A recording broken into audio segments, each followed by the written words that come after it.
Lubang tambang di depan mungkin masih menyimpan emas bernilai miliaran dolar.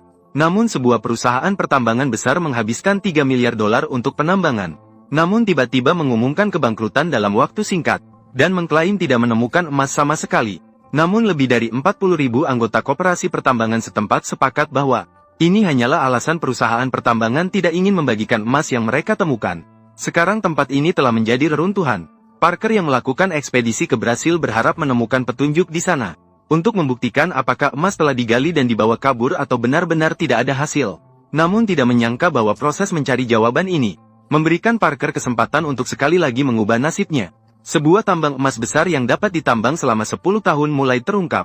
Berdasarkan beberapa foto dan dokumen yang ditinggalkan pada saat itu, Giant Mining yang menetap di sini pada tahun 2007, tidak langsung menggali tambang lama yang terendam air, melainkan membuka kembali area beberapa kilometer di sebelah timur. Jalur produksi pabrik penambangan emas sudah hampir selesai dibangun. Jejak yang ditinggalkan di tanah sekarang juga menunjukkan hal ini.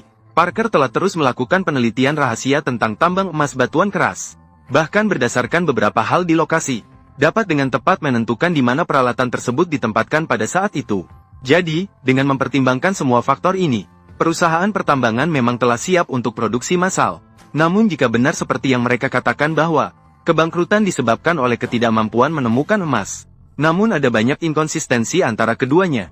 Sebagai investasi dalam proyek penambangan emas yang begitu besar, pasti telah dilakukan survei besar-besaran sebelumnya. Jika tidak mungkin menghabiskan 3 miliar dolar untuk proyek seperti ini. Pasti ada masalah pada salah satu tahapnya. Dan pada saat itu, Parker menemukan beberapa coretan di dinding. Mereka secara khusus memberikan dana kepada para penambang emas ilegal di daerah tersebut, kemudian menyelesaikan beberapa transaksi tentang perusahaan pertambangan yang tiba-tiba mengumumkan kebangkrutan dan pergi. Parker tiba-tiba memiliki dugaan berani pertamanya. Tim ekspedisi yang tidak berhasil mencari di permukaan, akhirnya memutuskan untuk masuk ke dalam tambang untuk mencari jawaban. Titik penambangan di sini terletak di dekat tambang emas Rapeirada yang disebutkan dalam episode sebelumnya.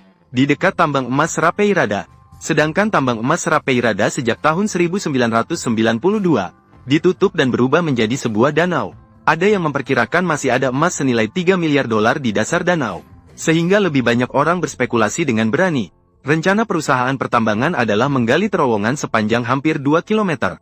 Setelah masuk ke dasar danau, mereka akan diam-diam mencuri emas tersebut. Namun, tim Parker baru saja maju sedikit, dan menemukan bahwa seluruh terowongan telah tenggelam sepenuhnya. Beberapa orang yang tidak bisa melanjutkan harus mundur lagi. Namun ini jelas tidak masuk akal. Pada akhirnya, bahkan orang yang sangat kaya pun tidak akan menghabiskan miliar dolar untuk menggali terowongan, hanya untuk kemungkinan harta karun emas yang ada. Semuanya masih menjadi misteri yang tak terpecahkan. Kisah tentang penambangan emas selalu menjadi obsesi terbesar Parker, dan jika secara kebetulan bisa memecahkan misteri di depannya, mungkin akan berdampak pada ekspansi kekaisaran penambangan emasnya di masa depan. Mengambil pelajaran dari cerita kegagalan orang lain, ini adalah keterampilan yang harus dikuasai setiap penambang emas yang sukses. Dan tiba-tiba Parker merasakan firasat yang kuat. Mungkin ada kesempatan besar di akar cerita ini. Namun sekarang dengan munculnya tambang yang tenggelam, semuanya kembali ke awal misteri. Alasan perusahaan pertambangan akhirnya bangkrut memang benar adanya, atau memang seperti yang dikatakan anggota koperasi setempat, hanya tidak ingin membagikan emas kepada mereka. Kunci dari semua misteri berada di ujung tambang lama yang terendam. Parker yang sudah terpesona sepenuhnya, terinspirasi dari kamera yang dipegang oleh Danny, rencananya adalah mengirimkan perangkat detektor bawah air ke dalam terowongan terlebih dahulu, untuk memastikan apakah akhirnya mereka menemukan urat utama emas. Kemudian mengirimkan perangkat detektor bawah air dari lubang tambang emas Serapelada, mencari apakah benar-benar ada emas senilai 3 miliar dolar di dasar tambang. Parker yang bertekad untuk mengungkap misteri sepenuhnya, menyewa ahli penyelam tak berawak. Tim ahli akhirnya tiba di kota kecil terdekat 2 hari kemudian. Tim ekspedisi kembali ke terowongan yang terendam air. Penyelam yang dilengkapi dengan kamera dan lengan mekanis dapat menyelam lebih dari 300 meter. Selain merekam gambar bawah air, juga dapat mengumpulkan sampel batuan. Namun, tingkat kompleksitas lingkungan di dalam terowongan yang terendam air jauh melebihi perkiraan. Setelah hanya bergerak sekitar 10 meter, penjelajah bawah air senilai 50 dolar terjebak. Operator yang berkeringat dingin hingga kepalanya basah. Setelah beberapa percobaan, akhirnya berhasil mengapungkannya. Namun setelah itu, tidak berani mencoba lagi. Dengan tidak ada pilihan, semua orang harus keluar dari terowongan terlebih dahulu. Rencana tahap pertama Parker gagal. Tim ekspedisi terpaksa memilih cara dengan risiko lebih kecil. Risiko terendamnya tambang emas Serapelada seharusnya lebih kecil. Tim ahli akhirnya memutuskan untuk melepaskan penyelam di sini lagi, dan berharap untuk mengumpulkan sampel batuan dari danau. Untuk memastikan apakah dasar danau benar-benar seperti yang dikatakan orang lain. Masih ada emas senilai 3 miliar dolar yang tersimpan.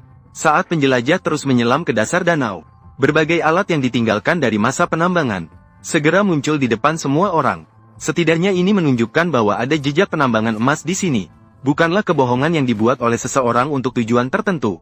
Namun ketika semua orang fokus mengeksplorasi dasar danau, kejadian yang sama sekali tidak terduga muncul kembali. Ketika lengan mekanis mengaduk lumpur di dasar danau, beberapa butiran emas kecil tiba-tiba berterbangan dengan bebas seperti itu. Dan seluruh endapan di dasar danau berwarna seperti emas. Danny yang bersemangat berteriak-teriak mengira itu semua butiran emas. Parker yang berpengalaman tentu tahu, emas tidak mungkin terendap begitu saja di permukaan. Namun untuk memuaskan rasa ingin tahunya, dia masih meminta detektor untuk membawa kembali sebagian endapan. Hasil tes akhirnya bisa ditebak, tidak ada jejak emas sama sekali di dalamnya. Setelah lebih dari 30 tahun mengalami endapan lumpur di dasar danau, dengan kemampuan detektor bawah air seperti ini, tidak mungkin mencapai lapisan tanah yang pernah digali pada saat itu. Rencana Parker menggunakan detektor bawah air berakhir dengan kegagalan total. Mengenai rencana penambangan emas yang menghabiskan 300 juta dolar ini, misteri yang dihadirkan masih belum jelas. Parker yang sudah tergila-gila tidak ingin menyerah. Karena perasaan mendekati harta karun semakin kuat, dia memutuskan untuk kembali ke tambang sebelumnya mencari petunjuk. Karena informasi awal tentang misteri Giant Mining berasal dari pemilik tambang, Chico. Namun tidak disangka seorang geolog lain yang dipanggilnya ternyata menyimpan semua data yang ditinggalkan selama eksplorasi Giant Mining. Menurut peta eksplorasi, saat itu terdeteksi 204 gram emas dalam 1 ton tanah berisi emas. Emas senilai sekitar 14.000 dolar. Harus diketahui bahwa menurut standar penambangan biji emas batuan keras biasa, rata-rata kandungan emas per ton tanah bisa mencapai lebih dari 6 gram. Pada dasarnya bisa mencapai keuntungan. Hal ini juga cukup menunjukkan seberapa tinggi kualitas tambang emas Serapeirada. Namun demikian, tentang apakah masih ada emas senilai 30 miliar dolar di dasar tambang, atau mengapa perusahaan pertambangan besar akan alasan kebangkrutan masih menjadi misteri besar. Dengan kemampuan Parker, sama sekali tidak bisa memahaminya. Namun Parker yang berpengetahuan luas tiba-tiba teringat kemungkinan menemukan harta karun emas lainnya. Pada pekerjaan penambangan beberapa puluh tahun yang lalu, para pekerja tambang emas membongkar batu dengan alat yang paling primitif. Hanya mengambil emas dalam jumlah besar. Karena kurangnya peralatan, tidak dapat melakukan penyaringan dalam jumlah besar. Batuan yang pasti mengandung butiran emas halus dianggap sebagai limbah dan dibuang, dan membentuk gunung tiling di sekitar tambang emas Serapeirada. Berdasarkan kesimpulan yang didapat dari pengujian diam-diam oleh beberapa penambang emas setempat, dalam 1 ton limbah tambang mungkin terdapat sekitar 2 gram emas.